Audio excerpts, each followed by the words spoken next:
Hello everyone, welcome back to my channel Kiran English tutorial.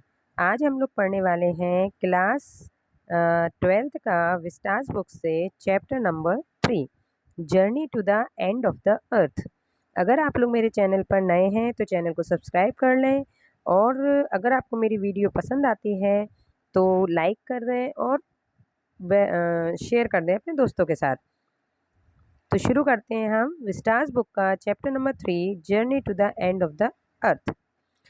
Tishani Doshi इसकी writer हैं। देखिए, इसका जो चैप्टर का टाइटल है वही हम पढ़ने वाले हैं। जर्नी होता है यात्रा करना। अब ये राइटर हमारे कहाँ की यात्रा कर रहे हैं? ये कर रहे हैं अर्थ के एंड की, यानी कि धरती के आखिर में जो जो भी जगह है वहाँ पर ये यात्रा कर रहे हैं, ट्रैवल कर रहे हैं। तो उन्होंने वही अपने ट्रैवलिंग के दौरान के जो एक्सपीरियंस हैं वो इन्होंने इस चैप्टर में शेयर किए हैं। Before you read, if you want to know more about the planet's past, present, and future, the Antarctica is the place to go to Bon Voyage. Bon Voyage होता है हमारी बहुत ही सुखद जो यात्रा होती है ना, उसको बोन वॉइस कहते हैं। तो वो कह रहे हैं कि अगर आप चाहते हैं किसी भी प्लेनेट की, प्लेनेट होता है ग्रह, जैसे हमारा मार्स प्लेनेट है, हमारा अर्थ प्लेनेट है, वीनस है। तो बोल रहे हैं कि आपको अगर किसी भी प्लेनेट का पास्ट चाहिए, पास्ट यानी कि उसका भूतकाल कि वो कैसा था पुराने समय में, प्रेजेंट चाहिए कि वो अभी कैसा है, और अगर आपको फ्यूचर चाहिए कि फ्यूचर में वो कैसा होगा, तो प्रेजेंट पास्ट फ्यूचर जानने के लिए अंटार्कटिका सबसे बेस्ट प्लेस है ये आपकी यात्रा की शुरुआत करने के लिए। तो शुरू करते हैं। अर्ली दिस ईयर, यानी कि इस साल की शुरुआत में ही I found myself aboard a Russian research vessel. इस साल की शुरुआत में मैंने अपने आप को पाया कहाँ पर? एक रशियन रिसर्च वेसल में। देखिए, वेसल क्यों बोला है इन्होंने कि रिसर्च सेंटर्स एक तरीके से एक बंद कमरे की तरह, बंद बर्तन की तरह होते हैं। तो उन्होंने बोला कि मैंने अपने आप को कहाँ पाया? रशियन रिसर्च वेसल में। द अकेडमिक सोलरस्की इसका नाम है, अकेडमी का, ठीक है। Heading towards the coldest, driest, windiest continent in the world, that is Antarctica. क्या कह रहे हैं? देखिए, ये खुद भी उसी रिसर्च सेंटर के क्या है? पार्ट है, हिस्सा है। इसलिए वो क्या कर रहे हैं? वहाँ पर बोल रहे हैं कि मैंने अपने आप को वहाँ पाया। अब पाया के लिए ये नहीं है किसी ने उनको उठाकर वहाँ पटक दिया, यानी वो उस सेंटर के पार्ट हैं, हिस्से। तो ये कहाँ जा रहे हैं? ये कह रहे हैं कि जो एकेडमी के मतलब हमारे सेंटर के जो लोग हैं वो एक उनके प्लान किया है उन्होंने, एक अपनी यात्रा शुरू कर रहे हैं जो कि सबसे ठंडी जगह है, सबसे ड्राई जगह है, और सबसे विंडीएस्ट, यानी हवाएं भी बहुत तेज चलती हैं। और वो एक कॉन्टिनेंट है। कॉन्टिनेंट होता है द्वीप, महाद्वीप, ठीक है। और कौन सा महाद्वीप है वो? अंटार्कटिका। आपने सभी ने नाम सुना होगा अंटार्कटिका का। तो अंटार्कटिका सबसे ठंडी जगह है, बर्फीली जगह है। My journey began 13.09 degree north of the equator in Madras. इन्होंने जर्नी कहाँ से शुरू की है? जर्नी शुरू की है इन्होंने 13.09 डिग्री नॉर्थ से। देखिए, अगर आपके मोबाइल में अगर कंपास हो तो आप देख सकते हैं कि हम जब दिशा देखते हैं तो हमें डिग्रीज बताई जाती हैं कि इतनी डिग्री आप नॉर्थ हैं या इतनी डिग्री साउथ में हैं। तो आप अपने मोबाइल में कंपास निकाल के देख सकते हैं। तो डिग्रीज से उन्होंने इक्वेटर की तरफ वो बता रहे हैं कि हम इक्वेटर की तरफ चले। मद्रास से हमने शुरू की अपनी journey, and involve crossing 9 times zone. और हमने कितने क्रॉस करने थे? 9 टाइम जोन्स। देखिए, टाइम जोन्स क्या होता है? अलग अलग जगहों पर अलग अलग टाइम होते हैं। तो इस तरीके से हमारे 9 टाइम जोन्स निकलने वाले थे उस यात्रा में, यानी ऐसी 9 जगह वो पार करने वाले थे जहाँ पर अलग अलग समय होता, एक एक बार में अलग अलग समय होते हैं। जैसे हम अभी इंडिया में हैं तो हमारे यहाँ रात हो रही है, तो अमेरिका में क्या हो रहा है? दिन हो रहा है। तो इसी तरीके से 9 टाइम जोन्स उन्होंने क्रॉस किए होंगे। 6 check points, 6 check points cross किए हैं। 3 बॉडीज ऑफ वाटर। देखिए, चेक पॉइंट मतलब जहाँ पर चेकिंग की जाती है कि आप कहाँ से एंट्री कर रहे हैं, कौन से देश में एंट्री कर रहे हैं, वो। 3 bodies of water, bodies of water यानी कि समुद्र मान लीजिए, नदियाँ मान लीजिए, लेक्स मान लीजिए, ठीक है। And at last as many ecospheres, और आखिर में वो बोल रहे हैं कि, सॉरी, लास्ट नहीं बोल रहे हैं, एटलीस्ट एज मैनी इकोस्फीयर्स, यानी जितने भी इकोस्फीयर मिल सकते हैं वो उन्होंने पार किए। इकोस्फीयर से मतलब है कि अलग अलग वन्य और मानव जाति जो दोनों साथ में रहते हैं, है ना?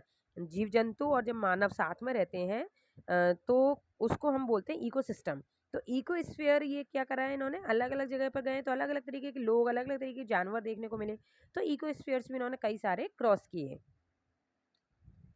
By the time I actually set foot on the Antarctica continent, वो बोल रहे हैं कि समय के साथ एक्चुअली में हम कहाँ पर पैर रख चुके हैं, अंटार्कटिका कॉन्टिनेंट पर, हम उस द्वीप पर आ चुके हैं।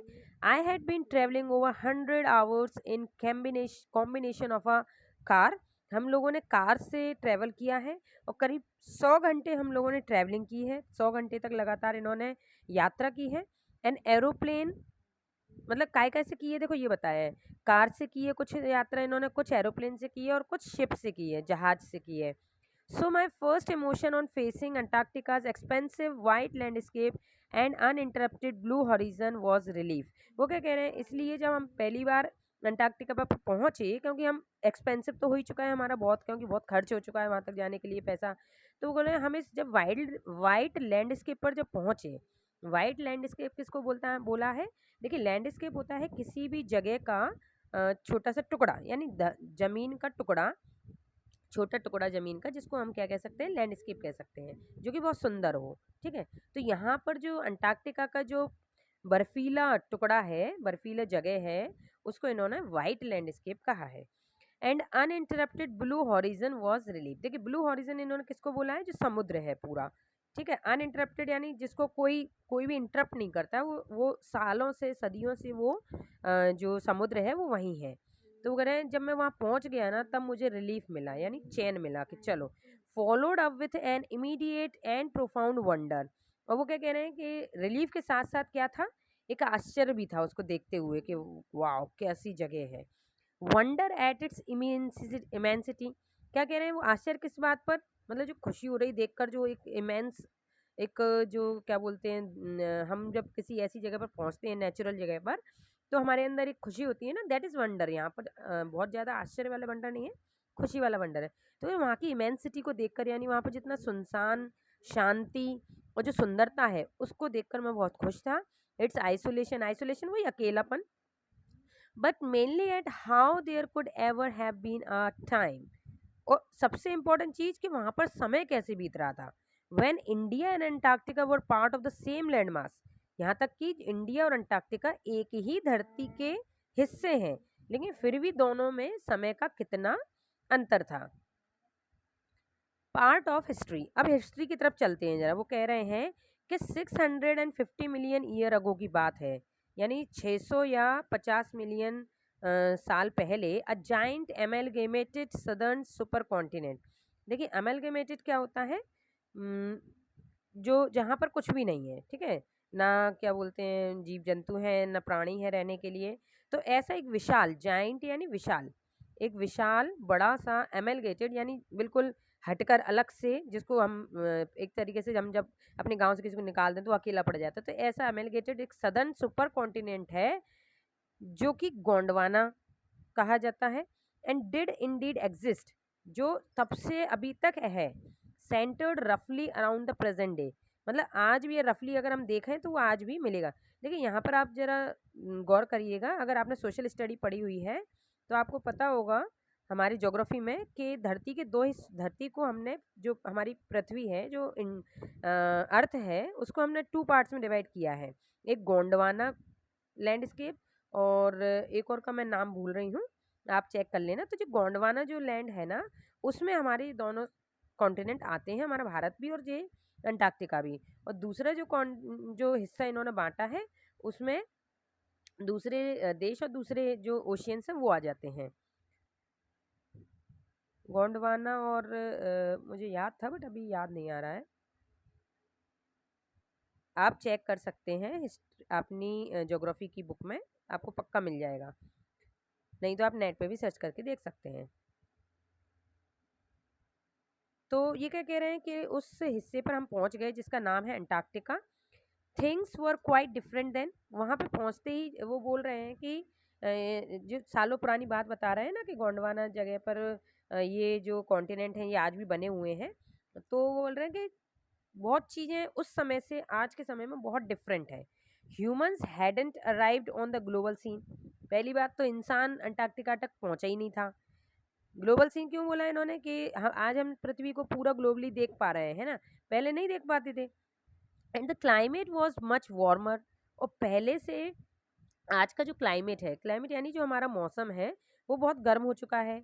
Hoisting a huge variety of flora and fauna, और दूसरा कि हमारे धरती पर ह्यूज, ह्यूज यानी बहुत बहुत ज़्यादा मात्रा में फ्लोरा फोना पाया जाता है। फ्लोरा फोना होता है, फ्लोरा यानी जितनी भी वन्य जाति है, वन्य जाति मतलब कि पेड़ पौधे जितने भी हैं, और फोना मतलब जितने भी जीव जंतु हैं। ठीक है, फ्लोरा एंड फोना बोलते हैं वन, इसको जो पेड़ पौधे होते हैं उसको बोलते हैं, बॉटनी में बोलते हैं ना, बॉटनी और जूलॉजी। तो ऐसे ये फ्लोरा बॉटनी हो गया पूरा पेड़ पौधों से रिलेटेड, और फोना हो गया जानवरों से रिलेटेड। ठीक है, for 500 million years Gondwana thrived. वो बोल रहे हैं करीब 500 मिलियन सालों से पहले से गोंडवाना एग्जिस्ट करता है। बट अराउंड टाइम, लेकिन समय के साथ, when the dinosaurs were wiped out, जब डायनासोर्स इस धरती से पूरी तरीके से वाइप आउट हो गए थे यानी खत्म हो गए थे, and the age of the mammals got underway, और फिर किसका समय आया, मैमल्स का समय आना शुरू हुआ। अब आप कह रहे होंगे मैमल्स क्या होता है, तो देखिए जितने भी दुग्धधारी यानी जितने भी दूध पिलाने वाले जो जानवर हैं, यानी कि, यहाँ तक कि जो इंसान है वो भी मैमल्स में ही आता है। तो दूध पिलाने वाले जितने भी जानवर हैं वो सब मैमल्स में आते थे। The land mass was force to separate into countries. तो जैसे ही मैमल्स का उत्पत्ति हुई, तो जो लैंड मास था, जो धरती थी, केवल गोंडवाना और एक और जिसमें डिवाइड थी, तो वो धरती क्या हो गई, अब उसमें अलग अलग पार्टों में जगह बनने लगी, यानी देश बनने लगे, है ना, लोग रहने लगे, मैमल्स पैदा हो गए थे, तो वो अपने अपनी जगह बनाने लगे, राज्य बनने लगे, देश बनने लगे। Shaping the globe much as we know it today. और तब इस ग्लोब को ये शेप मिली जो आज हम देखते हैं, जिसमें हम अलग अलग देशों को देखते हैं। आई होप आपको समझ। देखिए मैं आपको बता दूं जरा कि गोंडवाना और लौरासी है, देखिए जो मैं नाम बता रही थी मेरे को याद नहीं आ रहा था। धरती क्या है, हमारे देश बनने से पहले धरती जो गोल धरती है ना, जैसे ये इक्वेटर गया हुआ है, और ये हमारे थेसिस सी, ये सागर है। इधर जो पूरा जो नीला नीला आपको दिख रहा है ना, ये सारा क्या है, ये पूरा एरिया, देखिए ये मुझे मिला है 200 मिलियन ईयर्स अगो का। ठीक है, ट्राइसिक ये फॉर्म बताया गया इंडिया, इसका अर्थ का, कि अर्थ की जो धरती है ना वो दो भागों में बटी हुई है, एक लौरासिया में और एक गोंडवाना में। तो हमारा जो इंडिया और जो अंटार्कटिका, एक ये जो कॉन्टिनेंट है, ये गोंडवाना लैंड में आते हैं। ठीक है, और धीरे धीरे क्या हुआ, जब डायनासोर्स खत्म हुए, तो ये जो लैंड है ना, ये एक दूसरे में मिलती चली गई, लोग वाग रहने लगे, एक दूसरे से कांटेक्ट करने लगे, और धीरे धीरे सबने क्या कर लिया, अपना अधिकार जमा लिया जगहों पर, जिससे उन्होंने, जैसे ये देश मेरा हो गया, ये देश उनका हो गया, ऐसे ऐसे ये लोग देश में बट गए, और आज हम लोग किस में बदल चुके हैं, आज हम लोग अलग अलग देशों में बदल चुके हैं। तो समझ में आया होगा आपको। ठीक है, तो यहाँ पर ये यही बात कर रहे हैं कि उस समय क्या था, जो ये जो क्लाइमेट है जो वो पहले से अब ज़्यादा वार्म हो चुका है। ठीक है, और वैरायटी ऑफ फ्लोरा फोना मिलने लगा है हमको। 500 मिलियन पहले जो गोंडवाना जब एग्जिस्ट किया था, तो वो वहाँ पर क्या बोल रहे थे, डायनासोर्स खत्म हो चुके थे और मैमल्स ने आना शुरू कर, मतलब मैमल्स पैदा होने लगे थे। तो वो जो लैंड मास थे गोंडवाना और जो पेंग पेंग पोंगिया था, वो क्या हो गए, वो अलग अलग कंट्रीज में डिवाइड होने लगे। ठीक है, जिससे कि आज हमारा ग्लोब जैसा दिखाई देता है वो वैसा हो गया है। ठीक है, पहले ऐसा नहीं था, पहले का जो ग्लोब मैंने अभी दिखाया ना ये ऐसा था, आज ग्लोब अलग है। To visit Antarctica now is to be a part of that history. Antarctica को देखना आज हमारे लिए क्या हो गया, हिस्ट्री का पार्ट बन चुका है। मतलब हमने जो अंटार्कटिका देखा था, आज वो हिस्ट्री बन चुका है। To get a grasp of where we have come from and where we could possibly be heading. देखिए वहाँ घूमने से हमें ये कन्फर्म क्लियर हुआ कि हम लोग आज कहाँ हैं, और भविष्य में हम लोग कहाँ जाने वाले हैं, है ना। कहाँ जाने वाले से मतलब है कि हमारा जो अर्थ है वो कहाँ पहुँचने वाली है, उसकी स्थिति कैसी होने वाली है। क्योंकि आज अर्थ की हालत बहुत धीरे धीरे खराब होती जा रही, गर्म होने वाला है, क्लाइमेट खराब हो रहा है, ओजोन लेयर फट रही है। ठीक है, तो it's to understand the significance of Cordilleran folds and Precambrian. वो क्या कह रहे हैं, तो इसलिए जो कॉर्डिलेरन फोल्ड्स हैं और जो प्री कैम्ब्रियन ग्रेनाइट शील्ड्स हैं, ये बहुत ज़्यादा हमारे लिए क्या है, काम की हैं, हमें बहुत इम्पोर्टेंस रखती हैं, सिग्निफिकेंस रखती हैं हमारे लिए। अब कॉर्डेलियन फोल्ड्स क्या होता है, जो धरती पर जितना भी आपका जो हरित हरित का मतलब जो जितने भी पेड़ हैं, जितने जंगल हैं, है ना? ये क्या किए हुए हैं, जो धरती को घेरे हुए हैं, जिससे कि धरती का जो जो जो गर्मी है ना, वो एकदम से फूट नहीं पा रही है। किसकी वजह से? हरी जो जंगल हैं, उनकी वजह से। और प्री कैम्ब्रियन गैम ग्रेनाइट शील्ड ये क्या है? जैसे कि हमारे जो लेयर्स हैं, लिथोस्फीयर, स्ट्रेटोस्फीयर, होमोस्फीयर, आइनोस्फीयर, है ना? आपको पता होगा धरती की लेयर्स हैं अलग-अलग, तब जाके ऊपर आइनोस्फीयर आता है और तब जाके वैक्यूम आता है, वहाँ पे आपको कोई गैस नहीं मिलेगी, आपको कोई ऑक्सीजन नहीं मिलेगी, है ना? ग्रेविटी भी नहीं मिलेगी। तो ये जो शील्ड बनाई गई हैं अलग-अलग, प्री कैम्ब्रियन ग्रेनाइट क्यों बोला है उन्होंने?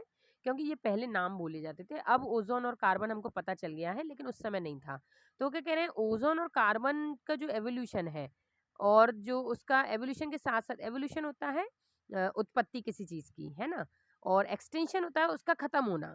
तो कह रहे हैं जो ओज़ोन और कार्बन उस समय क्या हो रहे थे, पैदा हो रहे थे। जब हमारा मैमल्स की जो उत्पत्ति शुरू हुई थी, मैमल्स जब आए थे धरती पर, तब ओज़ोन और कार्बन भी निकल ही रहे थे, क्योंकि डायनासोर्स मरे थे और भी प्रजातियाँ मरी होंगी जिनसे हमें कार्बन मिला। लेकिन अब ये चीज़ें एक्सटिंक्ट होने वाली हैं, यानी अब ओज़ोन लेयर भी धीरे-धीरे क्या हो रही है, फट रही है और कार्बन जितना हमें मिला था वो भी अब एक्सटिंक्ट होने वाला है। When you think about all that can happen in a million years, आपको पता है 500 सालों से आज तक वो सारी चीज़ें चल गईं, ठीक है?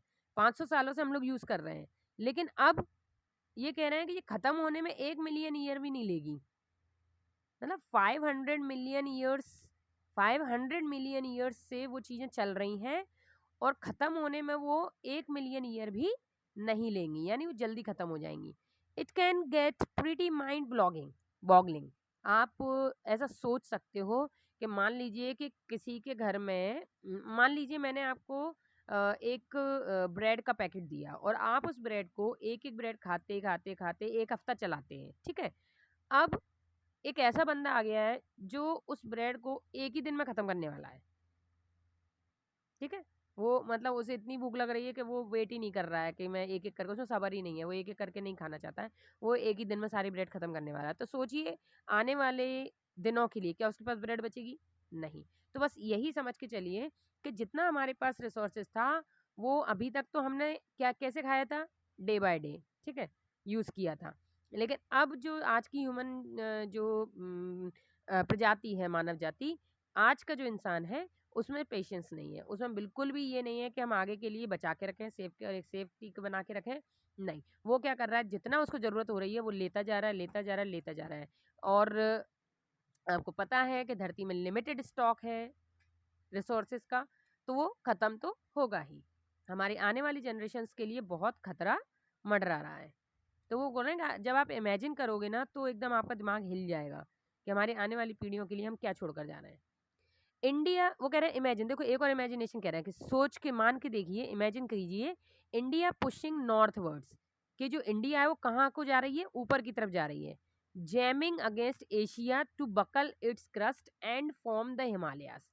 मतलब धरती में इतनी गर्मी बढ़ रही है कि इतने वॉल्केनोज आते हैं ना, जो जिनको क्या बोलते हैं अपन हिंदी में जिनमें अंदर से गरम पूरा लावा वगैरह निकलता है ना?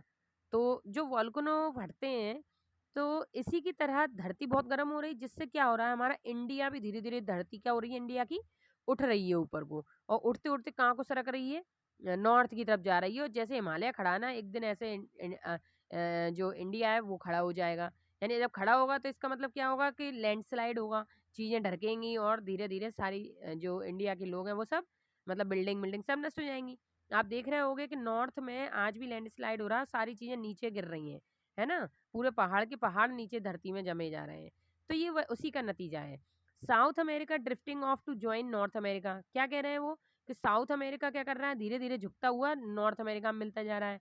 Opening up the Drake Passage to create a cold circumpolar current, और वो क्या कर रहे हैं, वो एक ऐसा रास्ता बना दिया है उसने उससे मिलते-मिलते कि जिससे करंट, देखिए यहाँ पे करंट का मतलब क्या है कि जब दो ज़मीनें आपस में भिड़ने को होती हैं, तो पहले उनके बीच में दरार आती है ना? टकरा रही हैं, तो बीच में क्या होगा, दरार आएगी। जो जो दरार है ना, that is circumpolar current, keeping Antarctica frigid, जिसकी वजह से क्या हो रहा है, अंटार्कटिका फ्रिजिड हो गई। फ्रिजिड होना मतलब कि जो कभी भी टूट जाए, ऐसी चीज़, है ना?